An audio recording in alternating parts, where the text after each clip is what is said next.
Hello 100 Kidda, what's up people? International break is over, football is back, and today we're back with another video as we preview Ipswich Town versus Manchester United. Before we get into anything though, you know we gotta do the shout outs. Massive shout outs to Angel Care Homes for all your care needs in the Black Country and Birmingham area. Massive shout out to Salford's very own, yes, Salford. So if you're a United fan watching this, go in there with your United top. You never know, they may give you a little discount. But Salford's very own Mark Darcy for all your formal menswear needs. And of course, the Desi Ballers highlighting all South Asians at all levels in the beautiful game. I'll put their details in the description. Make sure you check them out. And if you're brand new here or if you haven't already, make sure you hit that subscribe button, smash the like button and turn the notifications on. Now let's get to it. On Sunday, Ipswich Town are going to be home to arguably the most successful team in the Premier League era, Manchester United. We ain't played Man United a lot over the seasons, and in fact, our head-to-head record reads, we've won 19, we've drawn 9, and they've won 29. So not a lot, but obviously they're ahead, you know, as you probably expect, you know. They've been at that top table for many years. We've obviously been away. But we're back now. And the last time we did play them, it was in the Cup, and that was in September 2015. We all remember that game. We all spent 40 quid on a ticket, going up to Old Trafford. Midweek game as well, because it was obviously the League Cup. Only for Mick McCarthy to bench Chambers and play Josh Yearworth, however you pronounce his name. But yeah, we lost 3-0. I think it was, well, I know Rooney scored the first one and Marshall scored right in the end. Was it Pereira? I think he was the other lad that got the other goal. But yeah, lost 3-0. That was the last time we actually played them. And the last time we played them in the Prem was April 2002. And that's what I call Rude the Rat Day. We all remember what happened. I remember watching that game. I'd moved to Wolverhampton at that point, so I remember watching that game with my dad. It was on Sky Sports. He's a Man United fan, so you can imagine how that was. And yeah, man, Rude dived. I'm sure it was Horiderson, who never fouled him. Rude dived, conned the referee, cheater. And he buried his penalty, and that was it, 1-0, and it all but confirmed our relegation. So yeah, man, Rude the Rat. It would have been good if he was there this weekend. I'm sure me and many others in the North Stand would have given him a reception, so to speak. But to be fair, that season they beat us 4-0 earlier that season anyway with what's his name?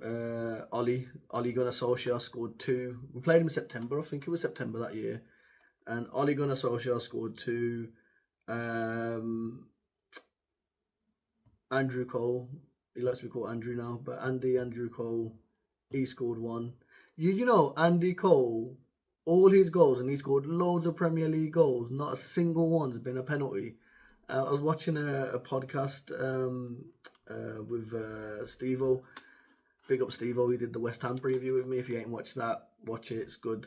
But yeah, he said, basically Andy Cole said, you know, he didn't want to take a penalty because he should have scored. Like, he shouldn't have been fouled, or he shouldn't have whatever to get the penalty. He should have scored, so he'd failed, so he doesn't kind of deserve it. Yeah, that's what you call elite mentality. But yeah, Andy Cole, what a player he was. But yeah, this ain't about bigging up Man United, man. We hate him, yeah. But he scored. Ole Gunnar Solskjaer scored a brace, and Ronnie Johnson scored. And then the season before that, they didn't do the double, but we still didn't beat them. So at our place, we all remember that. You know, there's that famous line from Sir Alex Ferguson where he talks about 20,000 sounding like 40,000. And, you know, great move, wasn't it? It was like bang, bang, ball across, Vilnius, bang, bottom corner. What a goal from Fabian Vilnius. And that's what Sir Alex said. He goes, 20,000 fans sounded like 40,000 because we were on the ascendancy. I think David Johnson has a chance in the second half against Barthez, makes a good save. Like, both keepers had a good game. Like, Wright made some good saves. And even the goal they scored, because it was 1-1 at half time, wasn't it? So the goal they scored, I'm sure it was a Beckham free kick come in. Was it corner? No, I think it was a free kick. And who was the lad, man? It was a defender. It was a set piece goal, man. Defender. And, you know, I don't really think Wright could have done nothing. But yeah, man. 1-1. But then, and that's quite interesting that season because we played Man United twice before Christmas. I went up there with my dad, who's obviously a Man United fan. One of my other uncles, who was a season, I think he still is a season ticket holder. And he used to do his turban the same colour as whatever Man United were playing in. So, like, if they'd come to Wolves and play the Wolves games in their away kit, or if they'd go away somewhere else, it'd put his turban in a different colour to match the away kit. And then when he was at home, obviously, he had his red turban as well. So, yeah, man. But, yeah, I had to sit in the Man United end that game, and that was not fun. And then last time we actually beat him, you got to go back to October 1997. That was in the League Cup, or it was called the Coca-Cola Cup back then, if you remember that. I was there, I was sitting there, I was in the cobbled with upper with my dad, and I'd have been, 10? So there was me, my dad, my sister. She would have been, maybe 6? We went, watched that game, and we watched Ipswich win 2-0, knock out Man United after the League Cup. It was Alex Maffey and Mauricio Torrico that were on the score sheet that day. I think the game was done at half time, wasn't it? Was it 2-0 at half time? I think it was. But yeah, dumped them out of the cup. Love that. So then last time we actually beat them in the Premier League, you got to go back 30 years. And that is probably my earliest memory of being at Portman Road. I was 7 years old. I think I was there in the West End. Would have been there. Not actually, I'd have been in the cobbled because my dad would have wanted to be closer to the away fans. But yeah, I remember being there, and obviously I was just getting into the football and all the rest of it in Ipswich that time.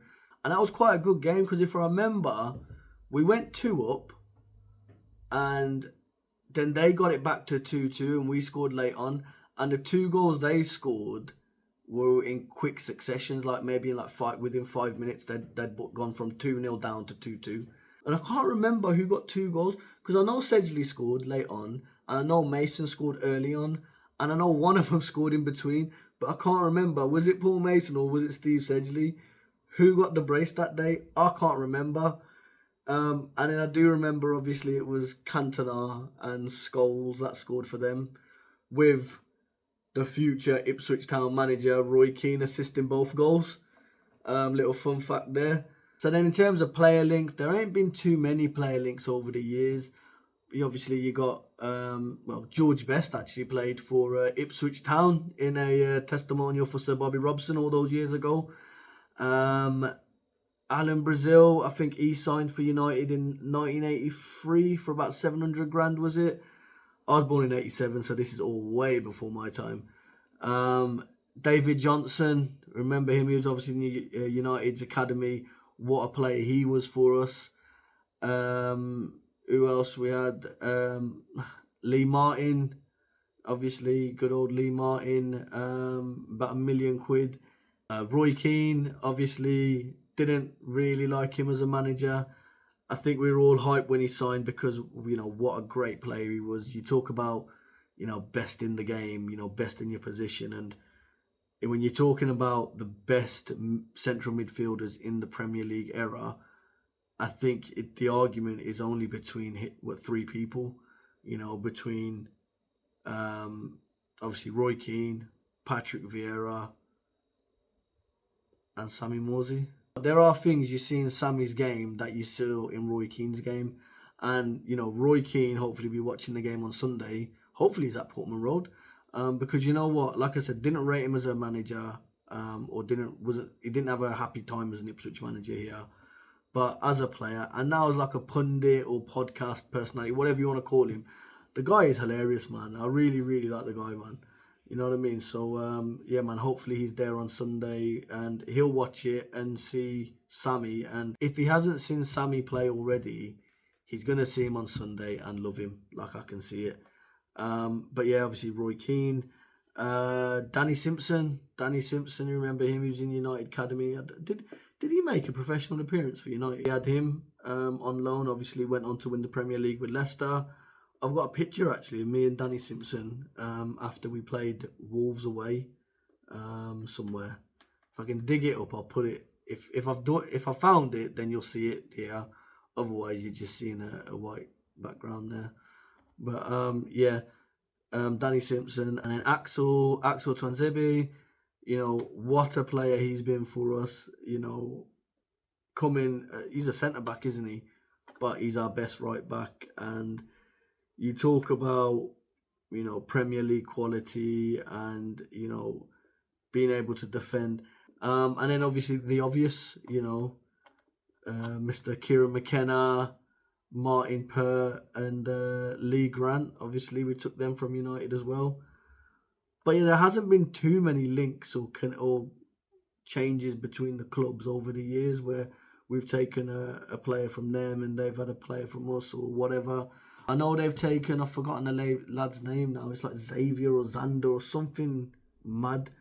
But they've taken the lad on academy, man. Shit. Earnshaw's son, what's his name, man? Earnshaw's son.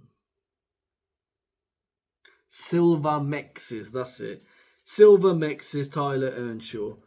United signed him, was it this season they signed him and took him from our academy? So he was at Ipswich Academy before.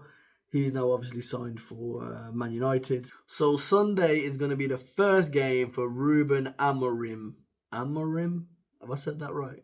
Rúben, man. It's going to be Rúben's first game in charge of Man United. The whole world's going to be watching. And you know what? I don't know what to expect. Because no one really knows what to expect. Because here's the problem. Under Ten Hag this season, I'm not going to talk about last season. I didn't really pay attention to him or whatever. I watched the FA Cup final game. That was about it. But under Ten Hag this season, United have played their 4-2-3-1. They play people out of positions. They're not using people's strength. And to be honest, I don't think you could really say what United's identity had been this season. You know, if there's a United fan watching this, please tell me what was your identity so far. Amorim's got an identity. He likes playing high press. He likes playing up high. He likes pushing his fullbacks up. You know, his formations are like a 5-2-2-1 or a 3-4-2-1, depending on how you want to look at the formation or whatever. But he pushes those fullbacks up. And I saw some of the clips where they played Man City and they look really good. But with respect, you're going into a split dressing room because you look when things ain't going a certain way, people fall out with one another. So it's going to be a split dressing room, and the question is, can you now get them going? You've got the new manager bounce, so there is that, which makes me a bit worried. And the fact that if you look at United on paper, they've got a really good team. So I've had a go at putting the a predicted 11 for Man United, if you like, using that formation. Excuse the graphic on the formation, as you can see, it's not really showing the wing backs properly and all the rest of it. It's all I could find, man. It's the only free one I could find or whatever. But I ain't paying for nothing. But you could, if you want, you can buy that for me by using the Ko-Fi link in the description below. But anyway, so what we got there is we got obviously Onana, and this is where United fans make me laugh, man. The same United accounts you see online that were cussing Onana, saying he needs to be taken out, this, that, and the other. He's probably been one of their better players this season because defensively, Man United have been, you know, pretty sound. And if I'm correct, I think he's got the most clean sheets in the league. So, you know, Onana's a good goalkeeper, right? So he's got the most clean sheets. So I put him in there. There was a question.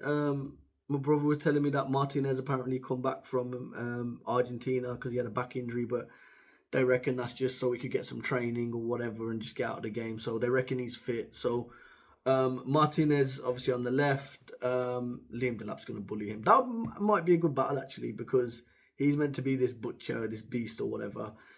Let's see how 6 foot whatever how tall's Liam, but let's see how it deals with him running at him at pace.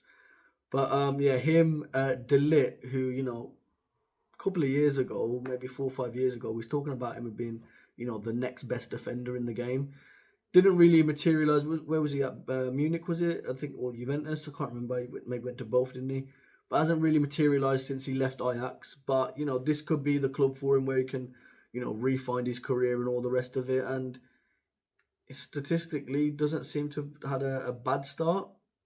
And then on the right centre back, I've put that Lenny Euro, the young lad they signed this summer. Was he 18 years old? And they signed him for like 50 million quid or something, maybe 60 million. I think something like big fee, big price tag on the lad's head.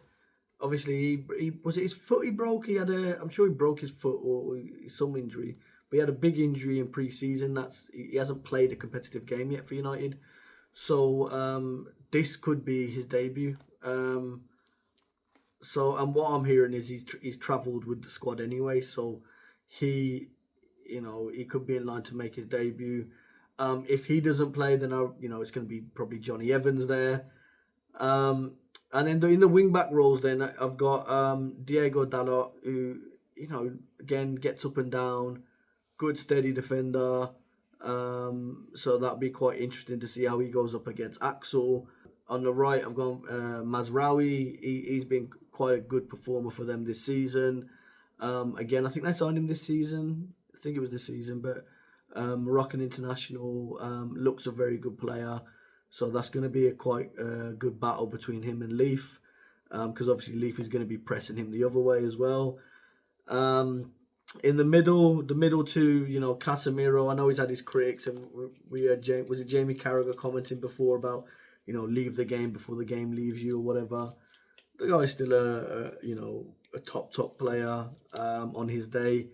I think the beginning of this season hasn't helped for him because the highlights I've seen, you've got what looked like Ten Hag just trying to get him to do things that are unnatural for him. So, he is going to play that 6 role. That's, what he does, that kind of sweep up in force or whatever. So I'll put Casemiro there with the lad they signed in the summer, that Ugarte.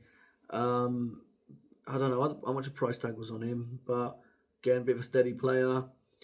Now I know obviously they've got a wealth of talent up front. They've got like Garnacho, who is I think Garnacho's actually their top scorer at the moment with 3 goals and has got 2 assists. But I think in those 2 number 10 roles or whatever we want to call it, I think you're going to have, obviously, Bruno. As much as he looks like a rat and he acts like a rat and he's going to be moaning like, like no man's business on Sunday, right? And we're going to be giving him shit from the North Stand. But he's a quality player. We've seen the kind of goals he can score. And I believe, he's their captain, isn't he? So I think Rúben would be silly not to start him. And that could, you want to unite your dressing room and all the rest of it. And then Ahmad, the player I wanted us to sign this summer, but as soon as you knew he was in United's plans, you knew it was out. But yeah, Ahmad, he had their last outing. I think he had a good game, so he'll be there. And then up top, they've obviously got that Højlund or whatever you talk about, but he's on a bit of a dry spell. They've got that Xerxes, the lad again they signed in the summer for a bit of a fee. I think he scored on the opening day of the season. I don't know if he scored since. So he's had a bit of a dry spell. But I've gone for Marcus Rashford.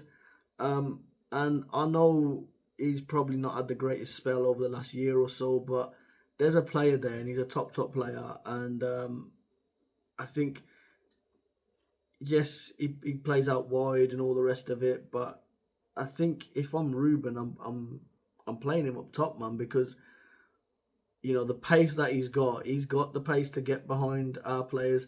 I don't see Xerxes as a threat against us. So, Rashford though, that worries me. So, and also there's another thing where I rate Rashford. I like Rashford, not just as a footballer, but as a human, man. Like what he did for all those kids. I don't want to get too political. This ain't about that. It's a football thing. But what Marcus Rashford did for all the kids and all the rest of it, man. Like, yeah, man. Every football fan should be applauding that man every time he takes the pitch. He won't get any boos from me. And when they read his name out, he'll be the only Man United player that I'll be clapping and applauding. Unless he scores, then I am not applauding that, you know what I mean? But I'm not going to boo the man. So, yeah, man. Fair play to Marcus Rashford. But yeah, that's what I'm expecting for their starting lineup. In terms of our team lineup, for me, again, same formation, 4-2-3-1. I know we went to a 5 on the weekend. I don't on the other weekend. I don't see that being the same regular thing. So 4-2-3-1. Obviously, Muric in goal, Leif Davis left back, left centre back, Jacob Greaves. I've put him back in the team. I understand he's going to be ready. He'll definitely be on the bench. Well, he's definitely in the squad. Whether he makes starting lineup or not remains to be seen. O'Shea, again, like I said, I've done a 180 or whatever on him. Fully rate O'Shea, quality, and brilliant against Tottenham the other week. And then right back, obviously Big Axe, Mr. Axel Tuanzebe against his former club. I'm sure he's going to be up for it, raring to go. In the middle, I know Karius was good and he played very well against Tottenham. But I think Calvin Phillips will come back into the team. Obviously partnered next to arguably one of the best midfielders currently in the Premier League in Sammy Morsy. Left wing, you got to play Sammy Szmodics. He's got to be out there. I just think, what he offers, and looking at what Rúben what Rúben's potentially going to have in a formation, I think there's space to get in behind. And Szmodics does that so well. So I think you'll find him ghosting off the back post and stuff like that. So him on the left. This is more wishful rather than what I think, but I'm hoping Connor Chaplin plays in that 10. I know Amari did well last week or the other week against Tottenham, but I just think just because we want to press, because we want to get in their face, I think Connor Chaplin, like I said before, Premier League football is suited to Connor Chaplin, and Connor Chaplin suits Premier League football. So I'd be starting Connor. And obviously on the right, Mr. Starboy Amari, he'll be up for it, man. Amari's a big game player. I've noticed that. Big game Amari. He's going to be up for it. And then, of course, arguably the best English striker. The man that will probably win England the World Cup. Certainly a trophy anyway. Mr. Liam Delap up top. We understand, obviously, George Hurst is out injured, so Ali will be on the bench. So it does leave us a bit light in the striking department. So every time Liam Delap goes down on Sunday, the stadium will go quiet. So yeah, that'll be something we just need to think about. And obviously, I know McKenna will be thinking about it, and it'll be in his mind as well. So yeah, that's my kind of predicted 11 for Sunday. So the man in the middle is Mr. Anthony Taylor. Anthony Taylor has already refed us once this season. It's West Ham away, 4-1. Remember that. Bit of iffy decisions there, not too many. But Howard Webb has been put on notice by Mark Ashton, yeah? Mark Ashton's put Howard Webb on notice, and he said, listen, Muka, no messing around here. Play a fair game, or we're coming up there, mate. So, yeah, it'll be interesting. I mean, I didn't have a chance to look into his stats with Man United, so I don't know if there is too much controversy. Obviously, he had all those bookings that he did between Chelsea and Bournemouth earlier on in the season. Then he got suspended for a game because of that, because of conduct and that. So he's already had some sort of ban, fine, suspension, whatever from the PGMOL this season. Hopefully he's learnt his lesson, and Sunday he refs a fair game and he doesn't just give it to the big boys as they usually do. And you know what? We're due a penalty, man. We're due a penalty. Last time Van Nistelrooy, Ruud the Rat. We talk about Ruud the Rat. This time we're going to see Liam Delap. Yeah, penalty, bang, top corner. Oh, nah, where's the ball? Oh, nah, there's the ball. You know what I mean? That's what he's going to be saying. Yeah, I shouldn't sing. But yeah, Anthony Taylor, man in the middle, didn't do a donut off the day last week because the ref wasn't a donut. So hopefully I don't have to do a donut off the week this week. So then in terms of score predictions, how do we think it's going to go? what's it gonna be when it's all said and done on Sunday evening?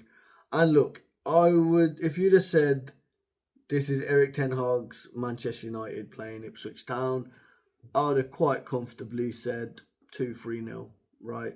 Coming off that win against Tottenham, having all those great performances, just finally now getting something at the end of that performance. We've shown we can beat big teams, so I just comfortably said we can beat United. But Sunday throws up a lot of unknowns. Rúben Amorim, he's the unknown. The new manager bounce, that's an unknown. Whether or not these players can play this formation and adapt to this new formation that Rúben's potentially going to play, that's an unknown. So I don't think it's going to be an easy game by any stretch of the imagination. And to be honest, even if it was Eric Ten Hag, you're playing against Man United, it's not going to be an easy game. But I think it is going to be a tough test. I think it's going to be a tougher test than we had at Tottenham. And I know Tottenham had their chances and they didn't put their chances away. And I'm hoping that's going to be the same on Sunday. I do think they will score. And I think we've just got to be clinical with our chances. But I'm going to go for a Desmond and I'm going to go for a 2-2.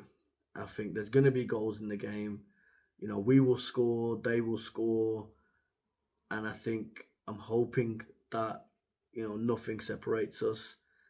I'd absolutely love, give me, I'd take a 1-0 shithouse, don't get me wrong. You know what I mean? I'd take being under the cosh for 90 minutes and then it comes off the lap's ass and goes into the bloody back of the net. I'd take that all day. But I think, we'll be competitive as we always are. The team will be up for it. McKenna will be up for it. But we've just got to make sure, as that 12th man in the crowd, that we sing for 90 minutes, 95, 100 minutes, however many minutes there's going to be. That same atmosphere we took to Tottenham Stadium the other week needs to be at Portman Road on Sunday. There's going to be nervy moments. There's going to be frustrating moments. But we need the players to feel that support. And the only way we do that is, singing our hearts out. The lads have worked so hard over the last 2 years to get us where we are. We now play, like I said, arguably the most successful team in the Premier League era in Manchester United on Sunday.